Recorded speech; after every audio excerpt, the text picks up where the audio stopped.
And I give the call to the member for Menzies. Thank you, Deputy Speaker. I rise to speak on the Aviation Consumer Protection Bills before the House today. The Aviation Consumer Protection Bill, the Aviation Consumer Protection Levy Bill, the Aviation Consumer Protection Levy Collection Bill and the Aviation Consumer Protection Consequential Amendments and Transitional Provisions Bill. These bills matter because air travel is no longer a luxury for many Australians. It is part of everyday life. These bills matter because, Deputy Speaker, the aviation industry holds a special place in my heart. My dad has worked in the aviation industry for almost his entire working life. He migrated to Australia from Singapore, which is where he got his qualification.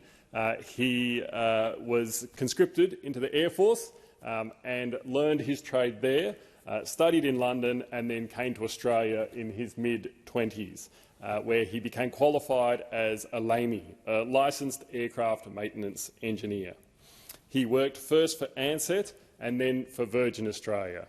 He started work, as I said, in his mid-20s in Australia. He's now in his mid-70s, and he theoretically retired this year, and that means that last week he only took 4 casual shifts because he can't help himself, Deputy Speaker.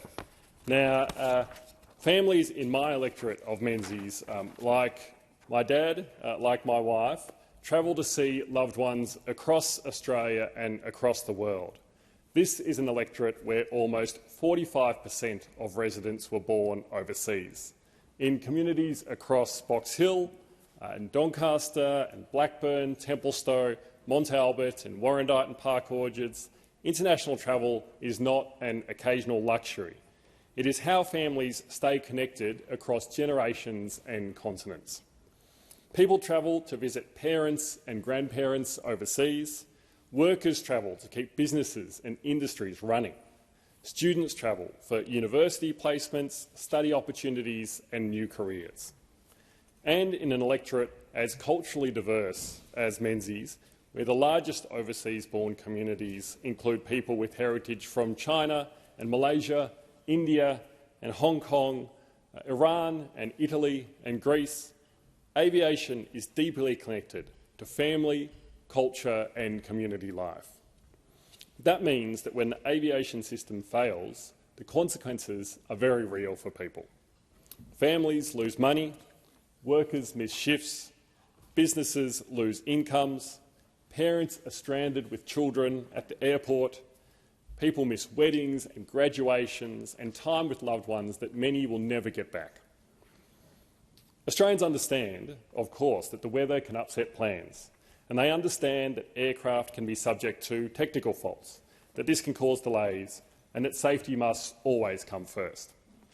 What everyday Australians don't understand is why so much of the burden of these foreseeable issues has had to fall on them.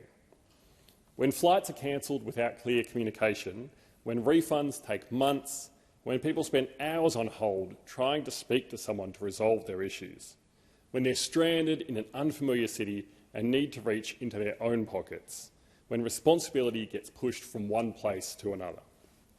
People expect accountability and they expect a reasonable level of service and support, and that is why these bills matter. Over the last several years, Australians have seen significant disruption across the aviation sector. Delayed flights, cancelled services, lost baggage, reduced regional reliability and poor customer communication. And while many airline workers have done their absolute best under pressure, too many consumers have felt powerless when things go wrong. Most people are not asking for any special treatment. They just want basic fairness. If a flight is cancelled, they want timely information. If they are entitled to compensation or support, they want to know how to access it. If they lodge a complaint, they want someone independent to hear it. That is not unreasonable. It is a minimum standard people expect when they pay for a service. And yet for too long, many Australians have felt that they have nowhere to turn. That has been especially difficult for regional communities. We're a big country and we often face the tyranny of distance, and so we are perhaps more reliant on airlines than many other countries. In many parts of Australia, aviation links are essential for work, tourism, business and family life. Delays and cancellations do not just create inconvenience, they create financial and emotional stress that flows through entire households. For someone travelling for specialist medical treatment, for example, a cancelled flight is not just a matter of frustration, it can be a matter of life and death. For a small business owner, missing a client meeting interstate, it is not just annoying, it has real impacts on their bottom line. For parents travelling with young children after hours in an airport terminal, it's pretty exhausting to be stranded with some young kids who have nowhere to sleep but on the floor or on the chairs. And these experiences add up. And over time, public confidence is damaged. One of the biggest frustrations people have with the aviation sector is the feeling that ordinary consumers are expected to carry all the risk. When things run smoothly, airlines operate commercially and profitably. But when things go wrong, too many passengers are left navigating a confusing complaints process with limited transparency and limited recourse. People often do not know who to contact, what rights they have, how long a complaint should take, or whether anyone independent is overseeing the process. That imbalance really matters, because aviation is not an ordinary market in many parts of the country. Consumers often have limited alternatives in Australia. That's just the reality of the Australian market. On some routes, there may only be 2 or even 1 viable carriers. So accountability matters even more in this space. Australians should not need to be legal experts to understand consumer rights, and they should not have to fight through layers of bureaucracy to get a response. They should not feel ignored after paying hundreds or even thousands of dollars for travel. These bills establish a stronger aviation consumer protection framework in Australia. They create clearer standards, stronger oversight and, importantly, an independent avenue for complaints and consumer protection. The legislation establishes an aviation industry ombuds scheme.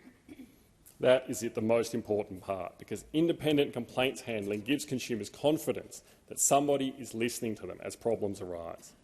The bill also strengthens information sharing obligations and consumer protections around airline conduct and the complaints handling.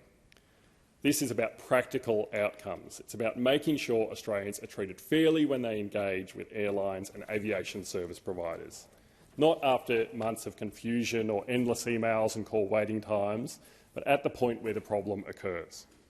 The legislation is also supported through the Aviation Consumer Protection Levy arrangements, which ensure the scheme is properly funded and operational. And that principle is important too.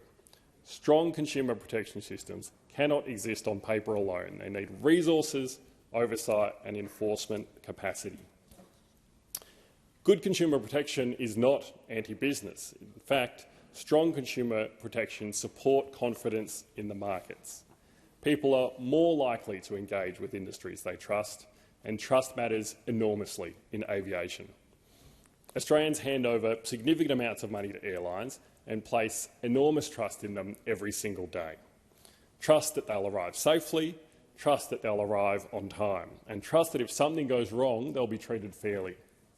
And most aviation workers work incredibly hard every day to uphold that trust. I definitely see that with my dad.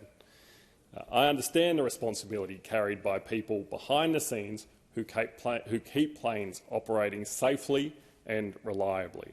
The cabin crew, the ground staff, the baggage handlers, the customer service workers, air traffic controllers, aircraft engineers and maintenance and crews. It takes a lot of people to get a plane safely in the air and safely to its destination on time. And these workers carried enormous pressure during and after the pandemic, helping keep Australians moving through one of the most difficult periods the aviation industry has faced. And so those workers are supported by this legislation because it ensures confidence in the industry and it ensures confidence in their ongoing employment. It's about making sure the overall consumer system works better for the public and for workers. And frankly, clear standards can also help workers because too often they are left carrying the frustration of customers without having the authority or the systems needed to resolve problems properly. In communities across Australia, people rely on aviation for connection and for opportunity. Families from multicultural communities travel internationally to maintain those important relationships with loved ones. Students travel for study and work opportunities, and small businesses rely on interstate movement and tourism connections. When flights are unreliable or consumer protections are weak, those impacts ripple outwards, and regional Australia feels this even more sharply. A cancelled regional flight can mean missing medical treatment, it can mean losing a day's work, it can mean being stranded away from home for hours. And that's why stronger consumer protections matter nationally. Now, Deputy Speaker, we often say that we want an economy that works for people and not the other way around. And part of that is ensuring that the benefits of a growing economy are shared with workers. We've backed pay rises, the pay rise for the minimum wage at the Fair Work Commission of 6%, award wages increases of 4.6% that we'll see come into place from the 1st of July. We back workers by protecting their penalty rates in legislation and through same job, same pay legislation. But having an economy that works for people also means that we have strong consumer protections. I've spoken in this place about the stronger protections that we have in the telecommunications industry, because that is another essential piece of modern infrastructure that we need to ensure that consumers are properly protected in and are at the heart of. We also have made the supermarket code of conduct mandatory. We've outlawed price gouging, and that's another measure that will come into place from the 1st of July. We're addressing shrinkflation, and this bill is another measure to make sure that we are having an economy that works for people and we're having an aviation industry that works for people, that has consumers at its heart. Now, this bill also forms part of the Albanese Labor government's broader work to strengthen fairness and accountability across the aviation sector. So for years, Australians have raised concerns about transparency and complaints handling and consumer rights in aviation, and they deserve a serious response to the concerns that were raised. And this legislation responds to that. It recognises that consumer protections need to keep pace with the realities of modern aviation. And importantly, it recognises that fairness is something that must be supported. It's not something that is unfortunately always passed on to consumers. It has to be built into institutions and built into oversight and built into accountability. The establishment of an independent ombudsman framework is a practical step towards ensuring confidence that complaints will be heard fairly and independently. And that matters for consumers, it matters for public trust, because when people feel ignored long enough, confidence in institutions starts to erode. At its core, this legislation is about fairness. It's about recognising that when Australians purchase a ticket, they are not just buying a seat on a plane, they're investing in something really important. It's time with family, it's a work opportunity, a major life event, medical care, connection. And when disruptions happen, people deserve transparency, communication and fair treatment. That should not depend on how persistent someone is, how many hours they can spend on hold, or whether they can afford legal advice. It should be part of the system itself, and this bill moves us closer to that standard. A fairer and more accountable aviation system, one where consumers are treated with dignity and where they're properly heard, and where accountability means something practical in people's everyday lives. And for those reasons, I commend this bill to the House. Thank you.